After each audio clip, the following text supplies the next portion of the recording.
Producers, look at this. DJ Mustard sent Kendrick Lamar 5 beats a day for 3 months, approximately 450 beats total, before one became Not Like Us, which Mustard himself has called his biggest song. Most people would have sent a few and waited for a response. Quantity creates opportunity.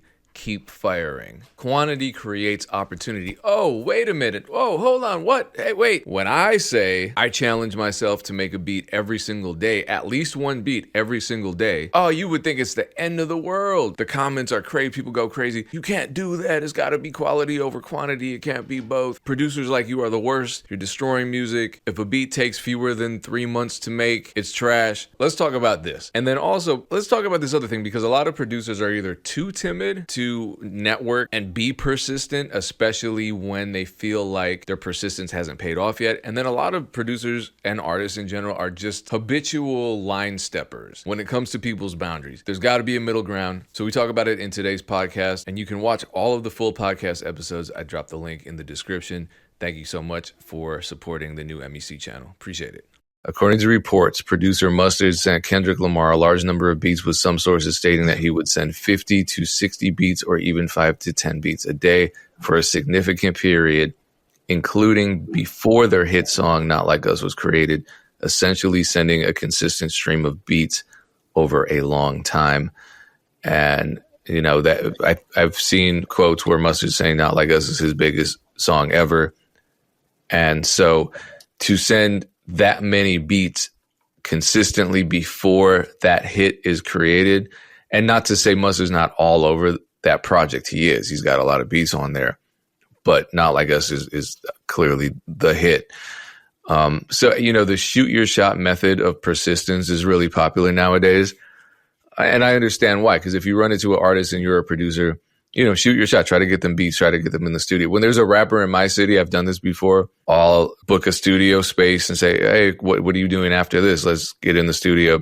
You know, rather than just saying, hey, let me give you beats. I'm trying to actually create an environment that makes sense for them to actually, you know, want to be in. But at very least, I could like get food and have a session at my house and maybe demo records or get contact info, that kind of thing. So I'm going to shoot my shot in those scenarios.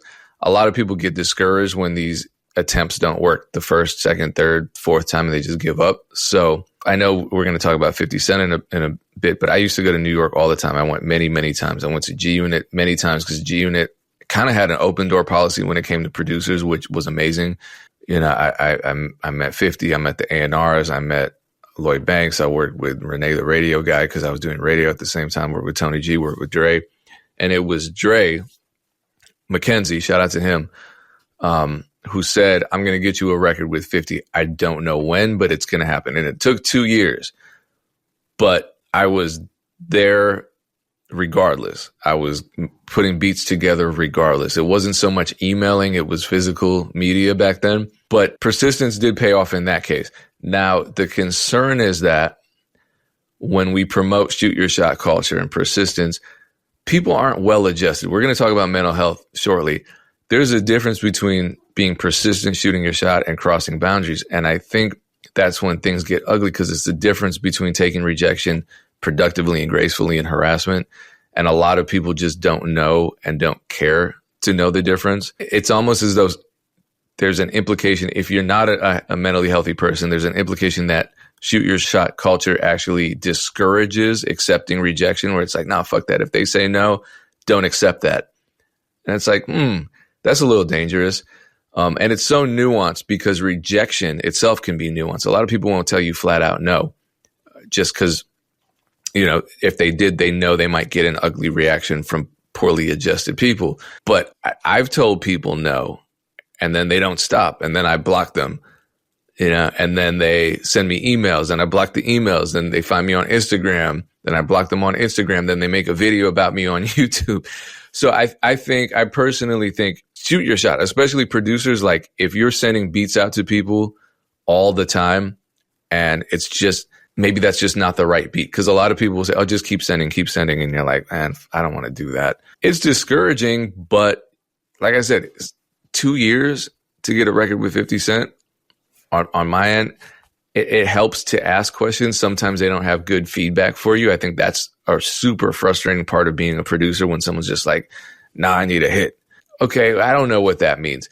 It's kind of like you have to stop listening to the A&Rs and the descriptions of the people because they don't know what the hell they're talking about 90% of the time. And you just have to listen to the artist and then listen to your own artistic spirit and try new stuff, try the stuff that you think, because like I've worked with artists that have had a sound and the A&R is like, they want to switch their sound. They want to do a 180. I'm like, no, they don't. They're like, yeah. They want to go.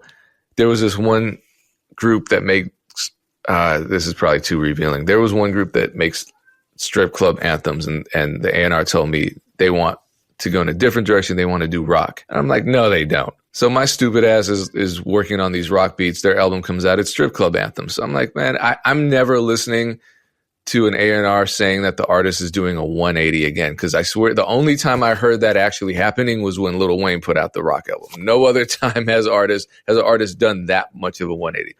I mean, Lil Yachty kind of put out a jazz album, I'm going to be honest.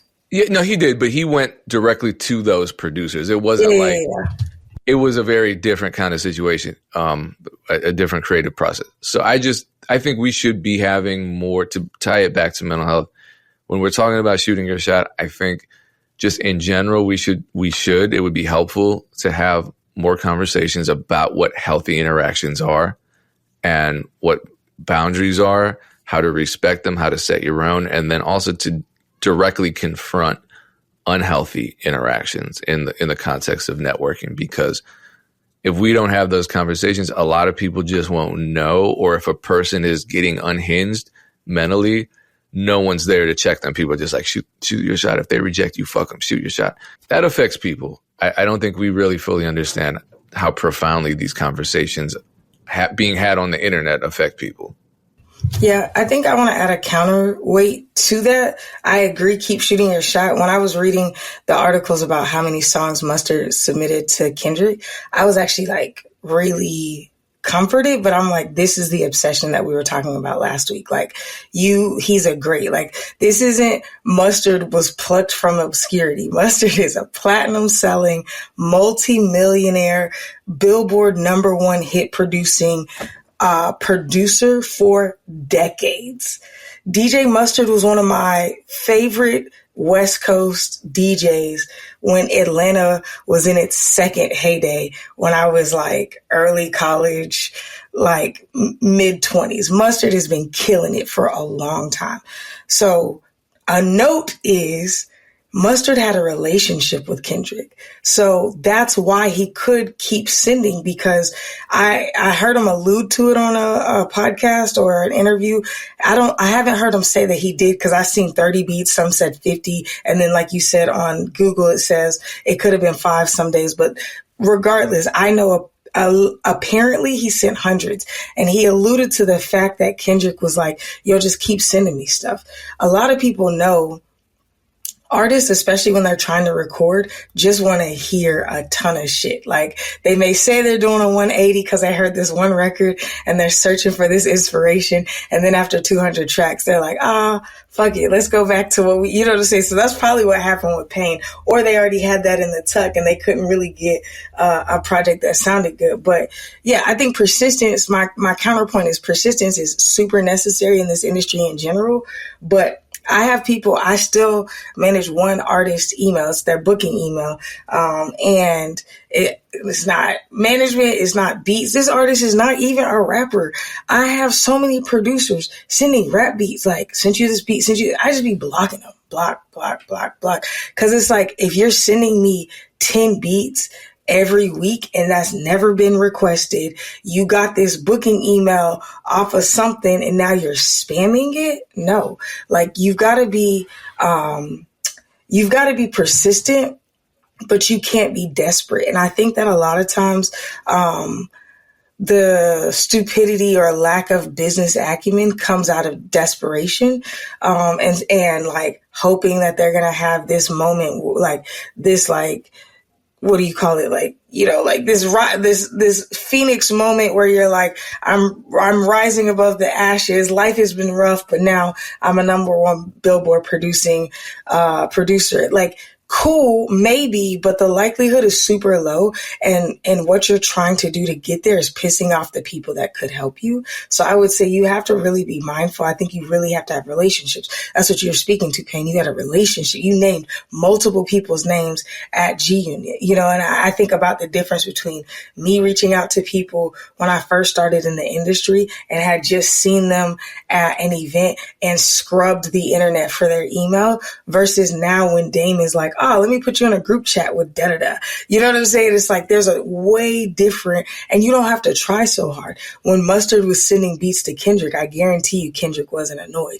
If somebody's feeling annoyed, and this is what Payne is saying, if somebody's giving you the feedback of like, no, or like, I don't want this, and you keep being persistent, you actually are being really aggressive, and it's signaling something way different than what you think. Well, and it's dumb as shit because why? All right, so like me, people send me beats all the time. And I'm like, who do you think I am? Hey, yeah, whatever, man. Yeah. Stop being a bitch.